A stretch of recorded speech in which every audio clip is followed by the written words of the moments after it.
Hey bitches, welcome back to my channel and welcome to a solo video of me on camera. It feels so weird to actually sit down and do this. I don't know if I'm gonna do my intro. Should I not do my intro? Not exactly sure. But I realized before I did this video that I have not talked to you guys on camera about any of the Shane Dawson and Jeffree Star's launch that happened. I mean, there has been a lot of drama going on with it, but I didn't do like an unboxing, even though I got the PR. But I can give you guys an honest review of these two. This is the lip balm and this is the lip gloss. Now, lip balm, let's start with that one real quick. Let's just jump right into this. I have been using mine a lot. You guys can see I have used it. It is at an angle now. I love it. I love the packaging. I think it's cute. Do I think it's worth $18? I don't. I'll be completely honest with you. To me, it's just a basic like chapstick. You could get one cheaper, Dollar Tree, wherever you want to get it. I don't think that this is worth the $18, but the packaging is cute. And I guess you get the experience with it. Does it smell? Isn't it supposed to smell like something? Just smells like chapstick to me. I don't smell anything else. I did see that a lot of people were having an issue with this. They were like, there's bumpiness in this. I don't know what that is. I don't know if maybe that happens from having like some dry skin on your lips. I know everyone's like, well, Jacqueline said you have dry lips. But technically, can't that happen if you have dry lips and you're just like, because the skin like rolls up? I don't know. So moving on from that one, we have the gloss. As you can see, I have used a ton of the gloss as well. Mine actually has a little bit of makeup in it right now because Teresa Romer used it at our meet and greet. What I'm gonna say about this is I love it.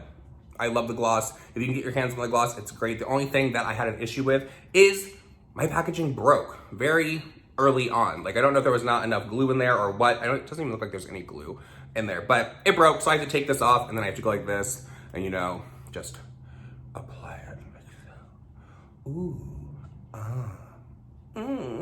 I do like the gloss. I'm not a I'm not a gloss kind of gal, but I really do like the gloss. So if you want to get that, can get your hands on it, great. If you have received it, put it down below. Let me know about that. But I want to come on here and I want to talk to you guys about the whole Gabby Hanna and Jessie Smiles saga that is going on right now. Because I'll admit, when the whole Gabby Hanna and Trisha Paytas thing happened, I was like, you know what? Trisha trolls. I said this to you guys in videos before. Trisha trolls all the time. Gabby has been saying that she wants a scandal, so why not say that Trisha Paytas has herpes and try to get Trisha to go off? It made sense in my mind. It made sense in a lot of people's minds. But then her ex-best friend, Jessie Smiles, stepped into the mix and decided that she was going to sit down and just reveal a lot of DMs that Gabby Hanna was sending to her fans. And now Gabby Hanna has been in the DMs of a 15-year-old girl, trying to convince her that Jessie Smiles is this liar and Jessie Smiles is this horrible person. Gabby, if you're watching, you might be. I kind of know you do because you've been in my DMs before. But, oh, and by the way, I heard that you don't really like me. Like, girl, I'm sorry. I called you out because you put one of your fans on blast back in the day. I apologized for it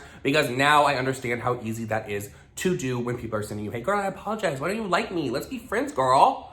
Like, I'm like the only drama channel that she has not been in the DMs. I'm hurt. I am hurt. I feel attacked.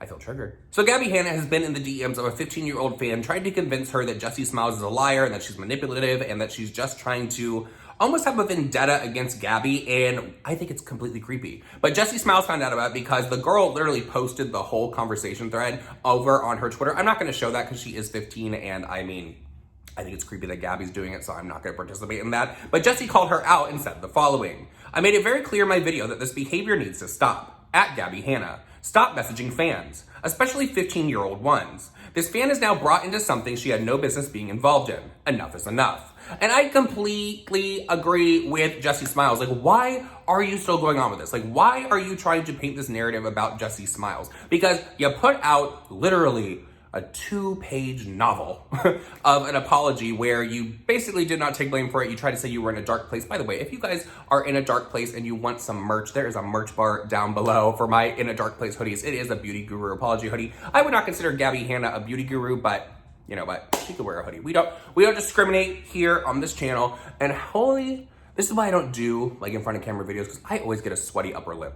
Like, does anybody else suffer from a sweaty upper lip? Like, can you mirror dry that or something? Because it's too much for me. Gabby Hanna did decide that she was going to release a statement via her Twitter, which she typed out. Someone probably typed it for her. I'm not exactly sure. You know, I kind of feel like when beauty gurus like Jaclyn Hill, James Charles, whenever they put out one of these like notepad things, I'm like, I imagine like a group of like 15 people sitting around them like, okay, add this sentence. And then they're gonna add a sentence from someone else. And they just piece it all together. And that's why a lot of people don't like those kind of things, because it feels like there's so much information put into it that you honestly forget exactly what they were apologizing for in the first place. Because there's just so much fucking talking that it can kind of confuse some people. But I'm going to read, so you guys don't have to, Gabby Hanna's apology and her ownership almost of this situation. Here we go.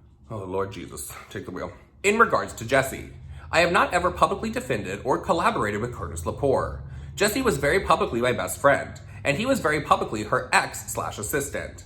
If that happened, it would be on the internet. There isn't a tweet, a screenshot, a photo, or video to back any of those claims. My only tweet to him was in 2013, 4 months before TMZ broke the story.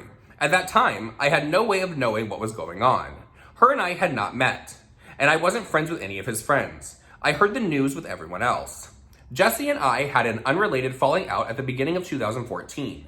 He heard about it, got my number from a friend, and called me to apologize if he was ever rude to me at events. I responded that it was kind of him to reach out, and that I would never publicly go against Jessie or defend him. He told me he didn't expect me to. Shortly after, Jessie reached out to rekindle a friendship. I told her I'd love that, but I wanted to be upfront about the phone call I had with him. I explained that he got my number from a friend and called me. I told her everything that was said, and I told her I had no interest in pursuing any type of friendship with him. She thanked me for my honesty and asked for some time to process everything. I told her to take her time. I would be here. Very soon after, the same day I believe, I started getting tweets about having chosen my friend's rapist over her/collabing with my friend's rapist/social climbing, etc. I tried to reach out and was blocked. After that, the only times I've seen him have been at public settings/events, where him and I happen to be in the same place. I have never tried to make plans with him. Over the years, Jessie and I have buried the hatchet more times than I can count. We both apologized for everything that happened between us.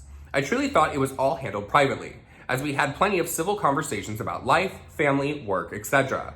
From my last conversation with her today, I don't know what happened between us to stir up these feelings. I've always been open to conversations, and I wish she had felt comfortable enough to reach out to me. On my end, it's confusing and heartbreaking, because I truly felt we were in a good, or at least civil place. I, from the bottom of my heart, don't remember saying, well, his friend didn't rape you. I don't know. Girl, that is like, I'm sorry, I don't mean to laugh. That is like honestly like one of the most fucked up things that you can like ever say. I don't know the context that I would say that in. I don't know at what point in our friendship or fallout I would have said that. And I don't know the situation that would come up in. However, I do know that I was in a very aggressive, angry, defensive person back then. I do know that I was combative and able to spray bullets from my mouth if I ever felt attacked or hurt. I do know that I was of the mindset of retaliation and winning. And most of all, I do know that Jessie was and is hurt, although I don't remember saying it. I can't fully, in good conscience, say that it was never said. For that, I am truly sorry. I can't imagine trying to heal from that type of situation publicly with the world telling you you're a liar. And I can't imagine having someone you trusted say something like that. You know what I got from that paragraph? I got from, I know I said it, but I'm just gonna play like the victim here and pretend that I don't know if I said it. So if there's the chance that it did come out of my mouth, I'm sorry. That's what I took away from that. Jessie, I've seen you hurt over the years, and I've seen you grow and thrive and build a beautiful family over the years. Please know that. As always, I'm wishing you all the love and happiness you deserve. Can y'all let me know down in the comments if you are believing exactly what Gabby Hanna is saying? Now, see, personally for me, I feel like it would be more heartfelt if she actually just sat down and did this publicly, like on video, so you could see her emotions and everything. Because honestly, you could be the most bitter bitch out here. You could sit there and type something up all day and put it on the internet for people to read. Like, also, you know what? Do people really believe apologies anymore these days? Because it's like kind of like actions speak louder than words. Because anyone, again, could sit there and be like, guys, I am so sorry for everything that has taken place. And people are like, oh my God, they're so sorry. No, put some actions to back up your words. In regards to the girl Deanna, who was the first one that was brought into this when Gabby started DMing her on Twitter, Jessie put the DMs into her video, which I am going to link her full video down below. I'm not even going to go into that. But this is what Gabby had to say to her. In regards to Deanna, a fan of Jessie's and former fan of mine tweeted at me about how I publicly defended my friend's rapist. I DM'd her privately because I wanted to know why she felt that way and why people in general believed it. It's something I've never understood, and I truly wanted to. I've Googled it before, searching for screenshots of when I publicly defended him, wondering if maybe there were doctored tweets or photos. I never found anything. Her response was that I tweeted it. I asked her for a screenshot, and she also couldn't find one. She then sent me a screenshot of a girl with long brown hair twerking next to Curtis, saying it was me. I found the original video and sent her a link, showing it wasn't me. She then apologized to me, saying she felt terrible for believing something without evidence. And I told her I didn't blame her because it's easy to get wrapped up in these things. I should have stopped there. But if I'm being honest, I just felt a closeness to her and felt I could vent. I feel like, especially right now, I'm constantly under fire for something and do feel misrepresented a lot. I don't like to engage in drama, so I've never gotten to tell my side of this before. It just felt really good to have someone who was initially tweeting negatively towards me actually listen and understand. I got too comfortable and sent screenshots to further express what I was feeling. It wasn't to be petty, it wasn't to shade Jessie for asking for a job. I never expected anyone else but in our one-on-one conversation to see them. It was truly to just demonstrate my confusion and anger/sadness that someone who felt comfortable enough to ask to work for me, ask about where to live, etc., would now publicly air out our old personal drama at this stage in our lives. I was angry. I felt misunderstood, and felt like it was a safe sharing space. I never wanted to try and turn the tide.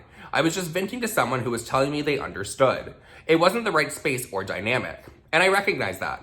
I'm very sorry that she had to get pulled into all of this. Okay, in what world? Okay, so you're having like this public falling out, again, online with Jessie Smiles. Let's just take them out of the equation. You're having a public falling out with someone online, and you are someone who has a ton of fans online as well. In what world would it make sense that you then start messaging personal information to fans who are already on the fence with you because they think that you are siding with someone's rapist? So you're sending them personal text messages and you think that it's a safe sharing space and those are never going to get out. Girl, you're deluded.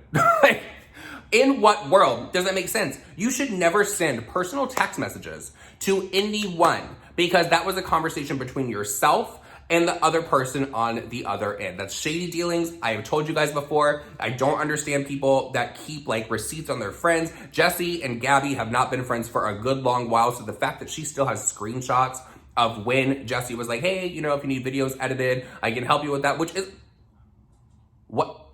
I'm confused, like what is the big deal about that? What is the big deal about that? Because I have seen people having comments online like, oh, Jessie couldn't make it on social media, so now she has to edit people's videos. It's an honest fucking living. And honestly, Jessie Smiles stepped back from the whole entire social media. She quit Vine. She had like 3.2 million followers on Vine. She just up and fucking left because she's not like a lot of these other people that are like, oh, I have to have numbers. I have to have views. I have to have all this. She's a real fucking person and she's doing what she has to do for her family. So I think it's very shady that one, that Gabby saved these text messages, but I also think it's very shady that she would send the ones where Jessie was asking for a job, also asking about a place to live. It's like, in my opinion, you're kind of trying to make her seem like less than. Like, oh, see, I was nice to her because she was having a moment of need. She needed a job. She needed somewhere to live. So I was lending a helping hand. No, it's shady as hell. So down below, guys, please let me know what you think about Gabby Hanna's like response to this whole Jessie Smiles situation, as well as what she had to say about the fan that she decided she was going to send screenshots to, because I would love to hear your opinion on this. I hope that you guys enjoyed this video. Please follow all my social media that is linked down below. I love you guys, and I'll see you guys in the next one.